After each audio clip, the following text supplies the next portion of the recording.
Glucose goddess. Several of you have asked me to talk about her. Her main thing is glucose spikes and avoiding glucose spikes. And Vogue France just posted this video, how to avoid glucose spikes with glucose goddess. So the first most important hack in my method to keep your glucose level steady is to have a savory breakfast. Science shows us that if you eat sugar in the morning, you're gonna have a big glucose spike and then your entire day is gonna be cravings and fatigue. So that sounds like there are two options, savory breakfast or sugar. I'm pretty sure you can have a sweet breakfast that is healthy. Oatmeal with bananas to sweeten, not just refined sugar. A fruit smoothie with some nut butters, maybe some protein powder. We definitely should not equate carbs with sugar. Start your day with protein. And if you're bored of eggs, you can have like Greek yogurt, tofu, leftover meat, leftover fish from last night. I'm glad she said tofu, recommending something plant. Add some healthy fat. Here I'm gonna put some feta and some butter. And why not some little cherry tomatoes? Having a savory breakfast in the morning is gonna help you so much feel amazing. If your whole life you've been having cereal and orange juice, this is a game changer. So yeah, cereal and orange juice. There are other options. And also it could be a healthier, like high fiber, protein added cereal with some soy milk, more protein, healthy fats, several eggs, feta, butter, and a few cherry tomatoes. That's her breakfast. It's weird when she's telling us how to be healthy. And number one, glucose, one of the best things to reduce glucose spikes, if you're worried about that, we'll talk more about that in a minute, is fiber. And this breakfast has very little fiber, just a little bit from the few cherry tomatoes. And then to be worried about glucose spikes, but clearly not about saturated fat, that alone to me is such a huge red flag. This is not a nutrition expert. This person is not really interested in the evidence. There are few conclusive things we can really say about nutrition, but two of them are eat lots of plants and minimize saturated fat. We know saturated fat increases cholesterol. Total cholesterol is not really that important of a marker anymore, but LDL, ApoB, those are risk factors for cardiovascular disease. Starting your day with a whole bunch of something that we know increases our risk for cardiovascular disease and promoting that as healthy, it's a little bit crazy to me. But maybe that's why she's so popular. You know, we want to hear good things about our bad habits. We want so desperately to be told that several eggs and butter for breakfast is healthy. Never have something sweet on an empty stomach, because when your stomach is empty, your body is super sensitive and anything you give it is going to arrive really quickly into your bloodstream. So that is true if you just wake up and drink a glass of orange juice.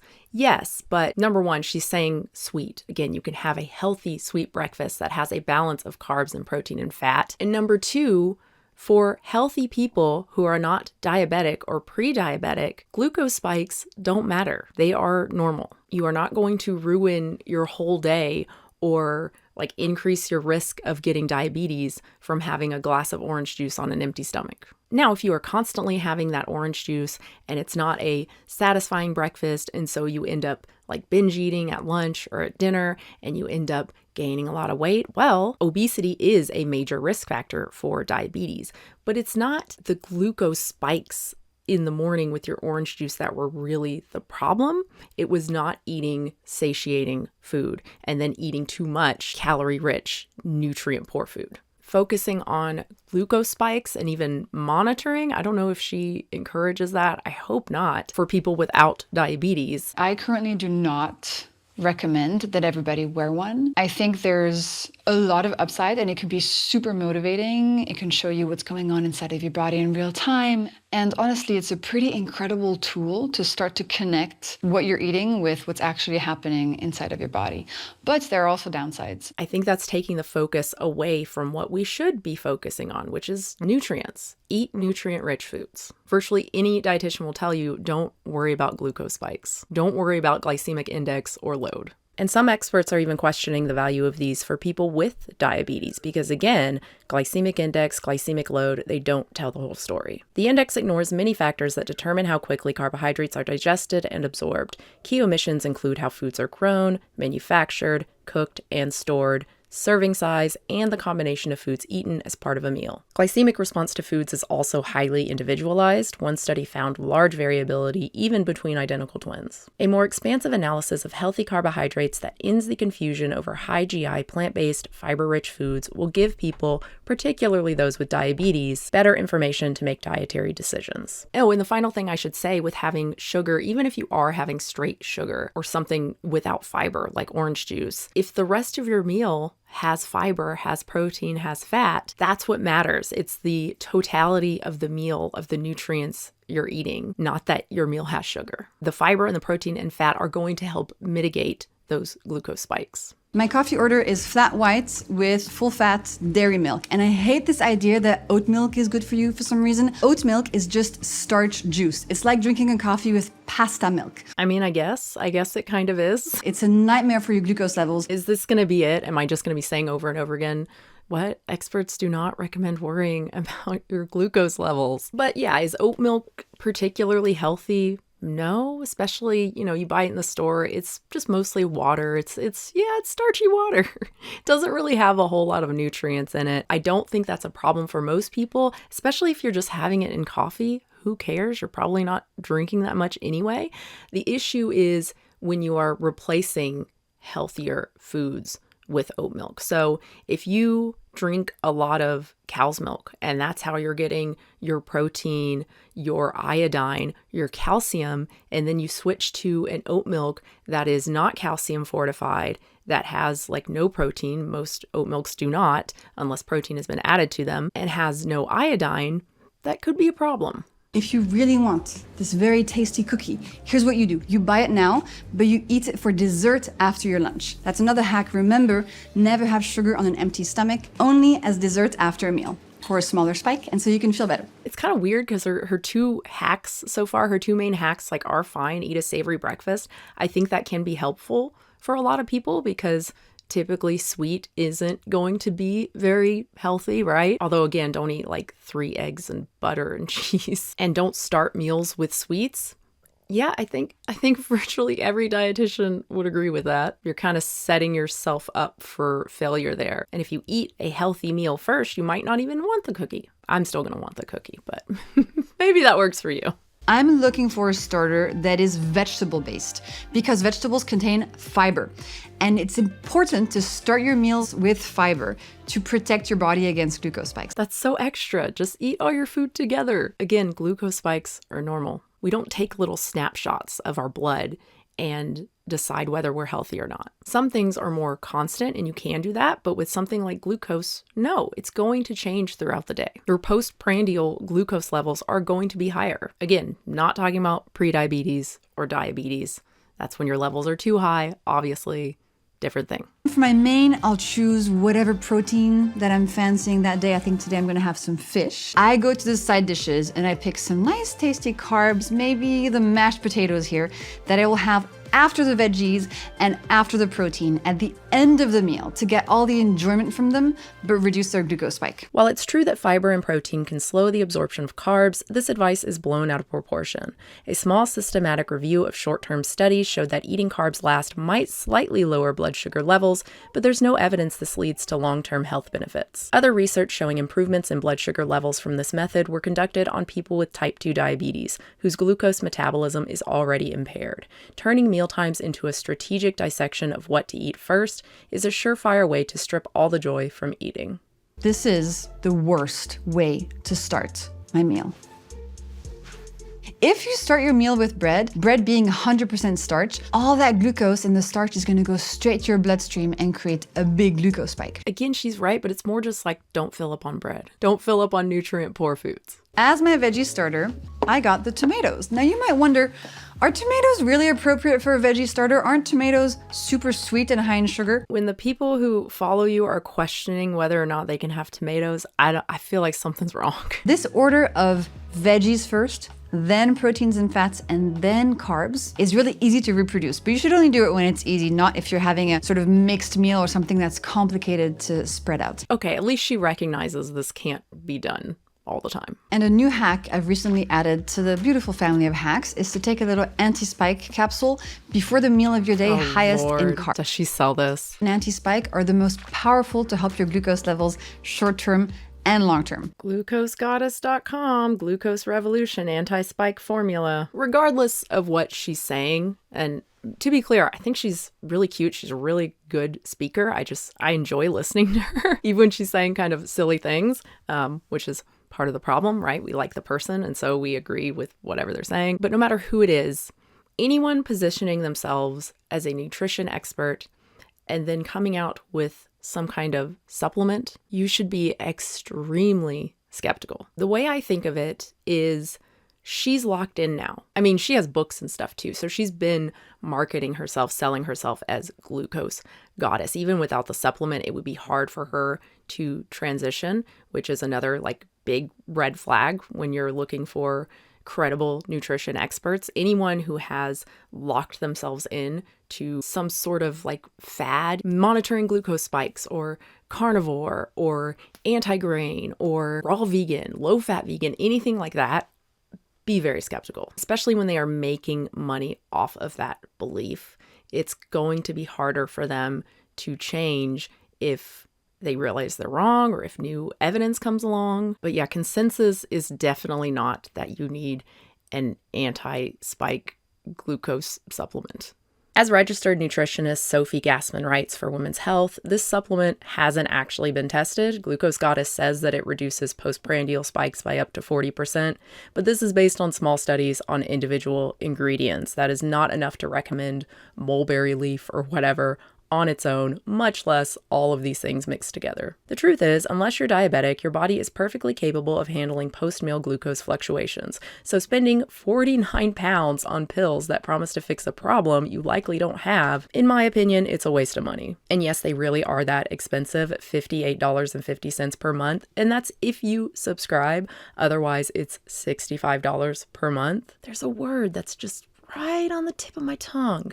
Jeez, what is it? Even a 10-minute walk after a big meal can significantly reduce the glucose spike. So you can walk, you can dance, you can go to the gym, you can clean your apartment. Whatever gets your muscles moving is going to reduce the spike of the meal you just had. Again, virtually everyone agrees with that. Exercise is good.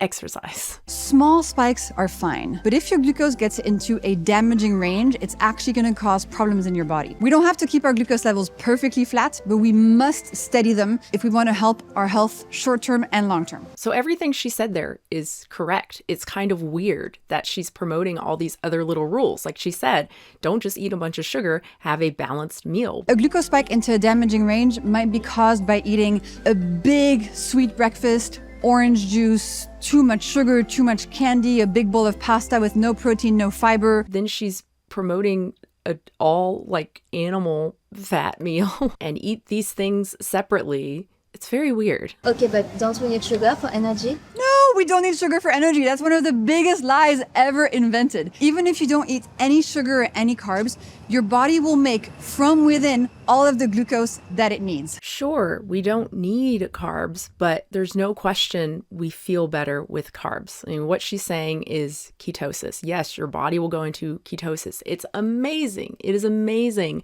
how our bodies will function without numerous foods, with only protein and fat. It's amazing, but there's no indication that this is good long term. I mean, look, we can live for a long time without a whole lot of protein. You can eat like 20, 30 grams of protein a day. Just ask like some of these low-fat raw vegans who've been doing this for years. Does that mean it's healthy? No. Okay, guys, now let's go to the Vogue offices and have a look at what snacks they're eating. I think they need some help. Just gonna police their snacks. Okay. When we eat something like dried fruit as a snack, we may think it's giving us energy because sugar releases dopamine in the brain, and dopamine is the pleasure molecule. But actually on the inside, dried fruit is just like a big sugar bomb. So it might taste good, but it'll make you tired in 1 hour. That is just total fear-mongering. Look, some people may have that experience, but to tell people if you eat some raisins in an hour, you're gonna be tired. Evidence, please. Rice cakes sound healthy, lots of marketing telling you they're healthy. They're just starch, a big glucose bomb again, and here's just more sugar. I don't think any dietitian would tell you that rice cakes with jelly on them is like a particularly healthy snack. I think they would recommend like whole fruit and nuts, something like that instead. You know chocolate is not great for you, so I'll give this a pass because if you're eating chocolate, you know what it is and you're not being fooled by any marketing. I do like that, actually. I really love that. The health halo around some of these foods, around organic and gluten-free, is just, it's bad. It's bad for everyone. You've got these sugary cereals, but it's from the smaller organic brands, so it's somehow healthier than Fruit Loops, but it's still just refined corn and sugar. But it's organic. At least when you're eating a Reese's or whatever, you know it's not healthy. When you're eating Fruit Loops, you know it's not healthy. Duping the moms into thinking that the mom's best cereal is good for their kids actually is so shitty. I did a little shopping spree for the Vogue team. First of all, unsweetened almond milk instead of the oat milk. It's basically the same thing. Again, like it's just a little bit of nuts and water. Nice sourdough bread instead of the rice cakes. Basically the same thing. They're both nutrient poor foods. Replace the jam with unsweetened nut butter. Finally, the dried fruit, bye-bye. We will replace them with apples and, to reduce the spike of the fruit, some nuts. I mean, fresh fruit and nuts is better. So why she's usually right is because sugary and nutrient poor often go together, right? So she's talking about the yogurt. Yeah, it's got lots of sugar. They add a bunch of sugar to make it tasty because unsweetened yogurt is pretty nasty. Chocolate, rice cakes, all this stuff, right? Like typically if something has a lot of sugar, oh my God, kids are back. It is going to be nutrient poor. And if you're cutting out those foods, you're probably replacing them with healthier foods. You're probably going to feel better and it could positively impact your insulin levels. We gotta talk about something. We gotta talk about vinegar. And I have to make you a vinegar mocktail. Oh Lord. So the hack is 1 tablespoon of vinegar in a big glass of water or as a dressing on your veggie starter or in a mocktail before the meal of your day, highest in carbs. There's very little evidence for doing this. Shocking, I know. Just a couple of small studies, one on diabetics. We can't assume the same results would apply to healthy individuals or a variety of meals, and using these small studies to speak in absolutes is simply misleading. All these things that add up that are just unnecessary. But red wine does contain antioxidants, and it's a little bit the same idea as antioxidants in honey. It's not because red wine or honey contains antioxidants that it's good for you. It still contains a lot of poison. In the case of red wine, it's alcohol, and in the case of honey, it's lots and lots of sugar. It's like this belief that sea salt is healthier because trace minerals, it's got like nothing. There's barely anything in there. It's still mostly sodium. Honey is just mostly sugar. Wine is still wine. So that's it. Could have been worse. Most of what she said, I think dietitians would say, yeah, that's fine. But the obsession with glucose spikes is just wrong. And I think it's making nutrition more complicated than it needs to be. When you're doing this food combining thing and you have to eat foods in a different order, a certain order, no. You really need solid evidence to back up something like that before you just start recommending that to people. Thank you so much for watching, everybody. I hope you enjoyed that. Please leave your comments and your likes and your subscribes below. And thank you so much to all my members here on YouTube and my patrons at patreon.com/unnaturalvegan. I do post 2 exclusive videos a month for tier 2 members and patrons. I do a vlog and a controversial video, some sort of controversial topic that's not, related to veganism or the environment, stuff like that. Yeah, thanks again, guys. New video soon.